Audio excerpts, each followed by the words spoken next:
દેવ દરબારગઢના મહંત ઉપર એવા આક્ષેપ લગાવવામાં આવ્યા છે કે એમણે ચૌધરી સમાજના જે આગેવાન છે અજમલભાઈ ચૌધરી એમનું અપહરણ કરાવ્યું ને એમને માર મારીને માફી માંગતો વિડીયો વાયરલ કર્યો। આ આખી બાબતને લઈને હવે ચૌધરી સમાજ મેદાન આવ્યું છે અને ફરી એકવાર હવે સવાલો ઊભા થઈ રહ્યા છે। શું છે સમગ્ર મામલો એની વિગતે ચર્ચા કરીશું। નમસ્કાર, હું છું ઉજ્જવલ અને આપ જોઈ રહ્યા છો નિર્ભય ન્યૂઝ। ચૌધરી સમાજના આગેવાન અજમલભાઈ ચૌધરી કે જેમનું અપહરણ કરીને એમને માર મારી અને વિડીયો વાયરલ કરવાના આક્ષેપ તેમના દ્વારા દેવ દરબારગઢના મહંત અને એમના જે લોકો છે તેમની ઉપર કરવામાં આવી રહ્યા છે, ત્યારે આ તમામ ચર્ચાઓની વચ્ચે હવે પોલીસ દ્વારા ફરિયાદ લેવામાં આવી છે। 5મા દિવસે આ ફરિયાદ લેવામાં આવીને ચૌધરી સમાજના આગેવાનો દ્વારા હવે ફરી એકવાર સવાલો ઊભા કરવામાં આવી રહ્યા છે અને એવું કહેવામાં આવી રહ્યું છે કે આ આખો મામલો જે છે એ મામલો ક્યાંક ને ક્યાંક સંવેદનશીલ કેસ ગણી અને એફઆઈઆર કોઈને પણ બતાવવામાં નથી આવી રહી। આખી બાબતને લઈને હવે ચૌધરી સમાજના આગેવાન દ્વારા શું કહેવામાં આવી રહ્યું છે એ પણ સાંભળી લઈએ। મિત્રો, થોડું લાઈક કરી દઈએ, શેર કરી દઈએ। લોકો સુધી પહોંચી છે, સરકાર સુધી પહોંચી છે અને થોડા અંશે પ્રશાસને તજવીજ હાથમાં ધરવી પડી, એટલે થોડી ચર્ચા કરી લઈએ। મિત્રો, ફટાફટ શેર કરજો એટલે લોકો સુધી પહોંચી જાય અને રહી ગયેલા હોય પાછળથી આવે તો મિત્રો તમે અવશ્ય પહેલાં તો શેર કરી દેજો આવતાની સાથે અને લાઈક કરજો અને કોમેન્ટ પણ કરજો, તમારું મંતવ્ય રજૂ પણ કરજો, કારણ કે સાચો અવાજ આજે સોશિયલ મીડિયા છે।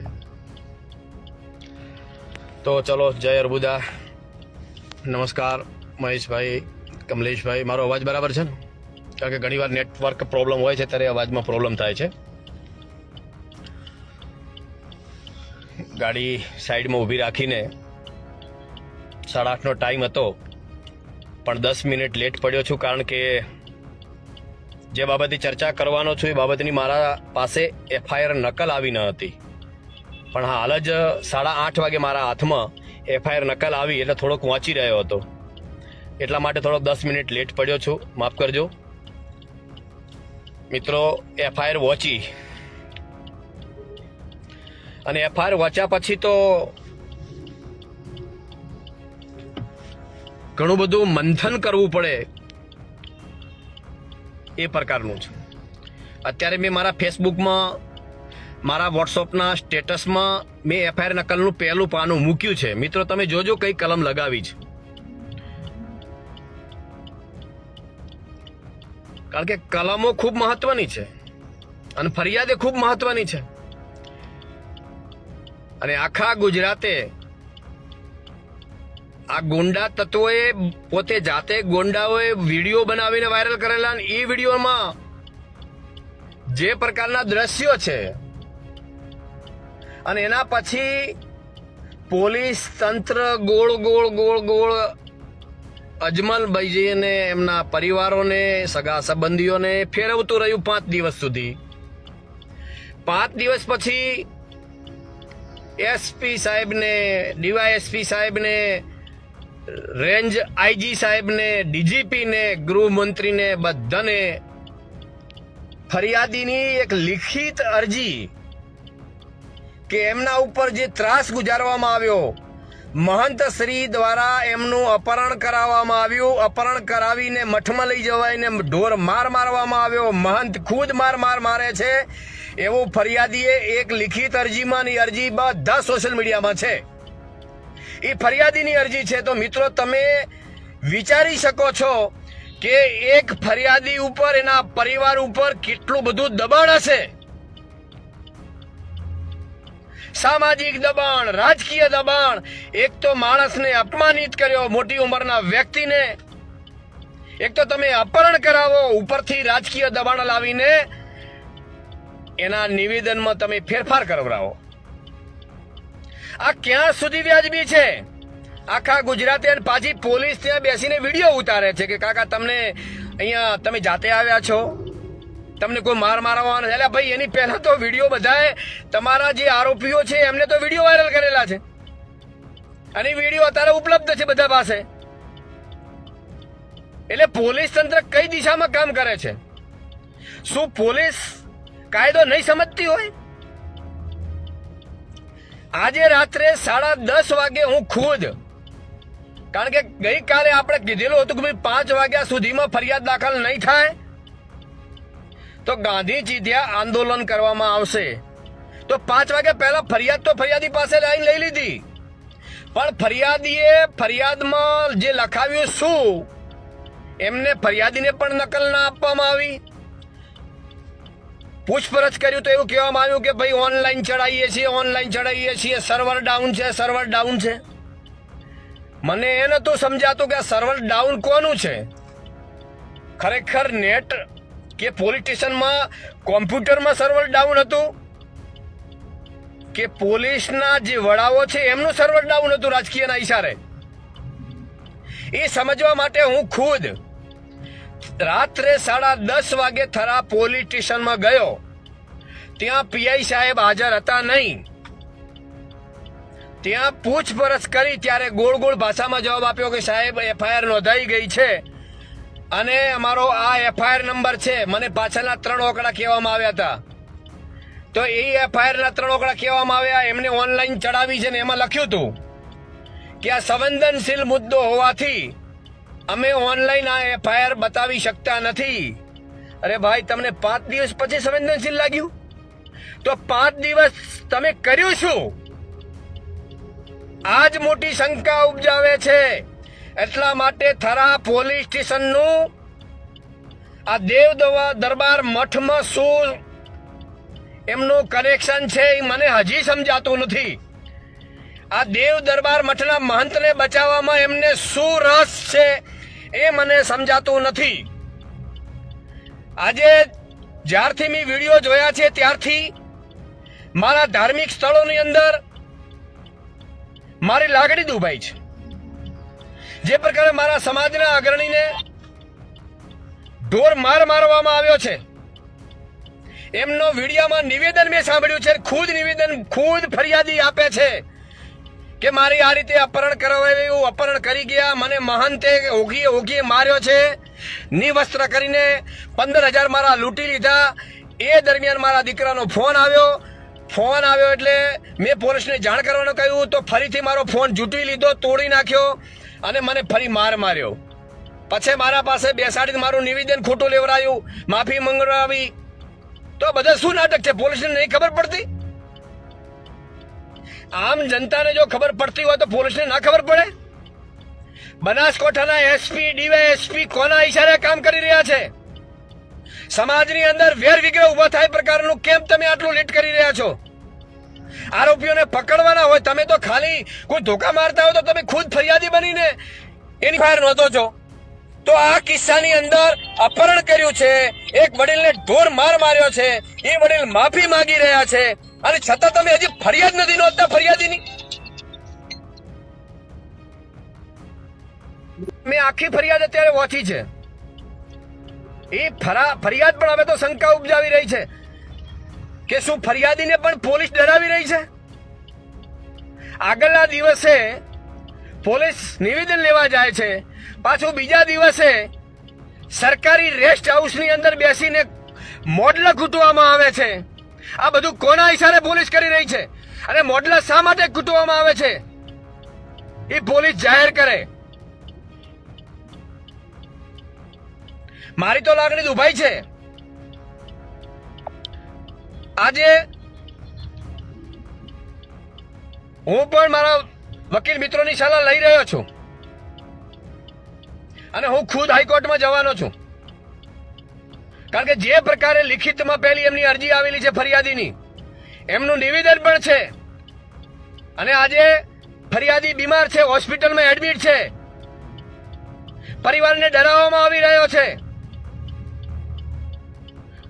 અને એટલા માટે હું હજી પણ કહું છું કે જે પ્રકારની અંદર મને પણ રાતના ગોળ પોલીસી ફેરવ્યો છે. પીઆઈને મેં ફોન લગાવ્યો તો રાતના 10:30. પીઆઈ સાહેબ પણ ગોળ જવાબ આપી રહ્યા હતા અને જે મને હતી શંકા એ જ પ્રકારની એફઆઈઆર અત્યારે હાલ નોંધવામાં આવી છે. જે કલમો લગાવવી જોઈએ એ એક પણ કલમ તમે નથી લગાવી. એમનું અપહરણ કરાવવામાં આવ્યું છે. કોણે અપહરણ કરાવ્યું એનું તો ફરિયાદીમાં નામ જ નથી. ફરિયાદમાં તો તમે કોને બચાવવા માંગો છો? કોના ઈશારે બચાવવા માંગો છો? અને બચાવવા કોણ આવે છે એના નામ આપવા પડશે. હજી સુધી આજે 7મો દિવસ છે. હજી સુધી તમે જાહેર નથી કર્યું આરોપીઓની પકડ્યા નથી પકડ્યા. વિડીયો ફરી રહ્યા છે આખા ગુજરાતની અંદર અને હજી પોલીસ ચૂપ બેઠી છે. પોલીસ અપેક્ષા ક્યાં રાખશે? જનતા અપેક્ષા ક્યાં રાખશે? અને અમારા ધાર્મિક સ્થળો ઉપર આવા ગુંડાના તત્વોના અડ્ડા બની રહ્યા હોય એને કોઈ સંજોગોમાં ચાલવી નહીં લઈએ. અમારી ધાર્મિક લાગણીઓ દુભાઈ છે આજે અને પોલીસ એમાં તેલ ઉમેરી રહી છે. રજૂઆતો કરી છે વારંવાર, છતાં ફરિયાદ દાખલ નથી કરતા. તમે કોઈ સંજોગોમાં ચલાવી લેવા માંગતા નથી. આજે ફેસબુકના માધ્યમથી ફરીથી હું કહું છું કે તાત્કાલિક જેમણે અપહરણ કરાવ્યું છે એમની પણ અટકાયત કરવામાં આવે, નામ નોંધવામાં આવે. લૂંટ કરી છે, લૂંટની ફરિયાદની કલમ દાખલ કરવામાં આવે. એ આરોપીઓને પકડીને એમના વરઘોડા કાઢવામાં આવે.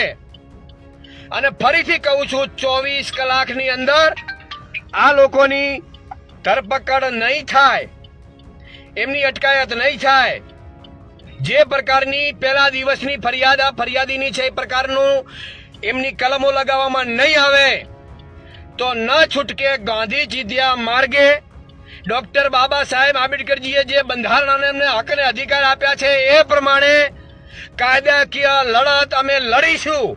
અને ફરીથી કહું છું કે 24 કલાકની અંદર જો એમના વરઘોડા નહીં નીકળે તો ઉગ્ર આંદોલન થશે અને તમામ જવાબદારી આ પોલીસની અને સરકારની રહેશે.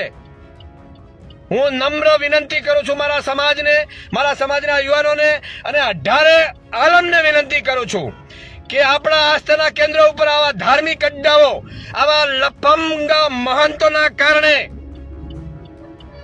જે બની રહ્યું છે ઘટનાઓ બંધ થવી જોઈએ. આજે મારી લાગણી દુભાઈ છે, આખા ગુજરાતની જનતાની લાગણીઓ દુભાઈ છે અને એટલા માટે કહું છું કે તાત્કાલિક એમને એરેસ્ટ કરવામાં આવે. એ મહંત સહિતને પોલીસ સ્ટેશનની અંદર એમના વરઘોડા કાઢવામાં આવે. જો નહીં થાય તો હું કહું છું 24 કલાક પછી કેતા નહીં. બંધારણીય રીતે અમે અમારી લડાઈ અમને લડતા આવડે છે. એટલા માટે ફરીથી 2 હાથ જોડીને વિનંતી કરું છું કે આજે પરિવારને, સમાજના જે કોઈ પણ રાજકીય આગેવાનો હોય દબાવવાનું બંધ કરે. કોઈ સંજોગોમાં ચલાવી લેવામાં નહીં આવે. એટલે મહેરબાની કરીને આમાં ન પડશો. બને તો સાથ અને સહકાર આપો. તમે આવા લોકોને બચાવવા માટે નીકળ્યા છો. તમે આ ભેમાભાઈ ચૌધરી છે. હું લોકોના હક અને અધિકાર માટે હંમેશા લડતો આવ્યો છું, લડું છું. પણ જે પ્રકારે અમારા આસ્થાના મંદિરો ઉપર આવા મહંતોને બચાવવા માટે, એમના ગુંડાઓને બચાવવા માટે કોઈ રાજકીય ઈશારે જો કામ થતું હોય છે તો કોઈ સંજોગોમાં ચલાવી લેવામાં નહીં આવે કહું છું. અને આ લડાઈ લડીશું. આજે હું ખુદ એક ફરિયાદી બનીને કોર્ટની અંદર પણ કેસ દાખલ 24 કલાકની અંદર કરવાનો છું. મારા વકીલ મિત્રોની સલાહ લઈ રહ્યો છું. એટલા માટે પોલીસને કહું છું કે આમને સામને ના આવવું પડે. જોજો, તમારા પરિવારનું પણ તમે જોજો. હું કાયદાકીય લડત લડવાનો છું. કાયદાકીય રીતે કોઈ નહીં છટકી શકે. એટલે મહેરબાની કરીને વિનંતી હજી પણ કરી રહ્યા છું. દેવ દરબાર ગઢના મહંત, એ મહંત નથી, એમને અપહરણ કરાવ્યું છે અને એમને બચાવવા માટે પોલીસ ફરિયાદીમાં ફરિયાદ નામ નથી લખતી. કોઈ સંજોગોમાં નહીં ચાલવીએ. અને એટલા માટે વિનંતી કરું છું કે કાયદેસરના પગલા લેજો. 2 હાથ જોડીને વિનંતી કરું છું. 24 કલાકની રાહ જોઉં છું. પોલીસ તંત્ર, થરા પોલીસ સ્ટેશન શું કરે છે? નકે આ થરા પોલીસ સ્ટેશનના વિરુદ્ધમાં હાઈકોર્ટમાં હું જવાનો છું.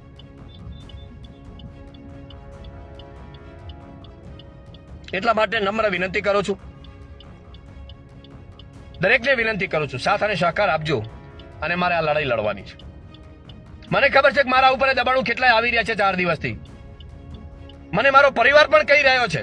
પણ મેં નક્કી કર્યું છે કે ન્યાય અપાવવા માટે અને મારા આસ્થાના કેન્દ્રો જે અડ્ડા ન બને એના માટે હું લડવાનો છું અને લડીશું. એટલે મિત્રો ખૂબ ખૂબ આભાર, ધન્યવાદ.